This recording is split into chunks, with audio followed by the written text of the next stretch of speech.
Joining me now is a familiar face here in the Stone Creek kitchen. We have Chef Justin Beckett from Beckett's Table, and he's here to prepare a wonderful salad and talk about an exciting new culinary contest that he's spearheading. And this contest is really, really interesting.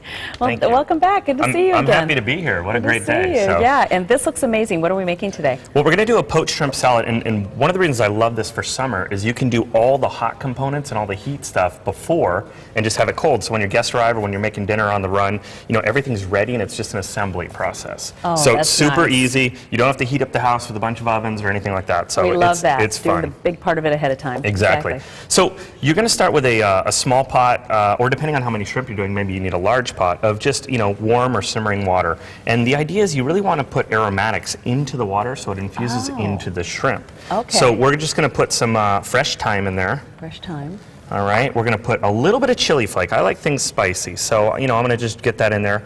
And remember, they're not going to be stuck to the shrimp, so you're not going to actually ever eat a whole chili flake. It's just going to be the flavor for the water. You're flavoring the water. Yep, some good sea salt. Whenever you poach seafood, you want it nice and salty. So good sea salt in there. And then pepper. I love pepper too, as in addition to the chili flakes.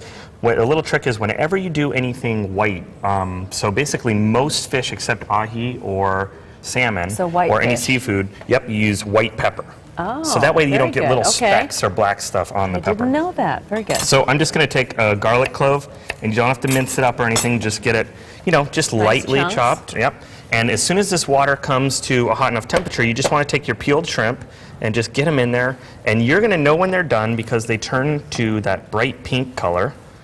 And it doesn't have to be a rolling boil. No, it's just, you know, you want to lightly do this. You want to be simmer. If it's a rolling boil, sometimes the shrimp get a little bit chewy too quick. Yeah, really fast. Yeah, so you want to stay away from that. So we're going to just let this go. It shouldn't take more than 4 or 5 minutes tops. Wow, and so they're just in this light simmer, and they're just going to see, I've made that mistake. I think I throw my shrimp into a pot of just water and just, Think about getting into a hot tub. When it's too hot, you freak out and you tense up. When it's just right, you just relax, and that's exactly what you're looking for. We're relaxing our shrimp. We're relaxing the shrimp on a nice summer day. Okay.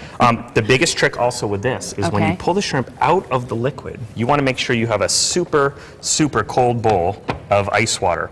And what you're trying to do is you're trying to stop that cooking process immediately. So again, we don't want rubbery, overcooked shrimp. Right. That's the major goal there. So ready. So that's going to be, again, how many minutes about? 4 or 5. Okay, 4 or 5 you know, minutes. at this temperature, if it's going a little bit harder, just a little bit, you know, a little less time. Okay. So very nice.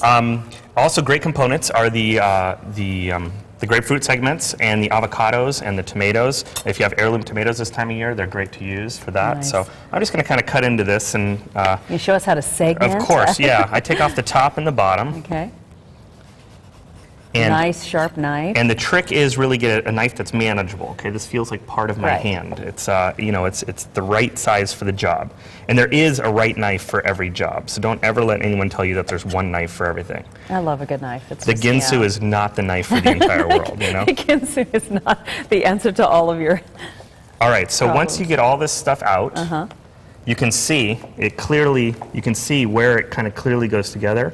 And you're just going to do a nice slice, and it comes right out. Oh, yeah. And, you know, it's great because a lot of people are like, oh, I don't like grapefruit, it's bitter. Well, the bitter parts are all the parts that we're taking off here. It's all the white skin. The pith. Right. You know, so we're going to take all that off. So it's just nice, beautiful grapefruit right there. Oh, that is so nice. Isn't that great?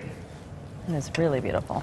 So. And tell us a little bit about this contest that you but this is really interesting. We are super excited about this. At Beckett's Table, we've been open for a little over 1.5 years, and the community has been incredibly supportive. And we're taking this opportunity to pay it forward, to give it back. And we want somebody else to come up with the next great idea in food and science and beverage and present it to us on our Facebook page. It's facebook.com/Beckett's Table. And we want to go through, and we're going to choose the top 6 finalists. And in August 20th, we're going to have this big gala for it, and we're going to have the guests help choose the winners for this great idea. So we're extremely excited. We can't wait to find the next great idea in food and science. This is great. And it's food and science. Food, That's what's beverage, cool about and science, yep. That's neat. And we're doing it at the Arizona Science Center, and it's a great marriage, and they've been incredibly supportive, and we're just very excited about it. I think people forget about how much science is in food. Absolutely. It's all about science. Absolutely. And those shrimp, look at those, they're looking I know, good. these are going good, huh? Yeah. I like, now you see how the gentle color they're turning? We're like a minute away from these being done, so. That's wonderful. Yeah, it's excellent. And Stephanie's going to be back here for you to finish wrapping this salad up in a little bit later. Okay, and that's beautiful. Okay.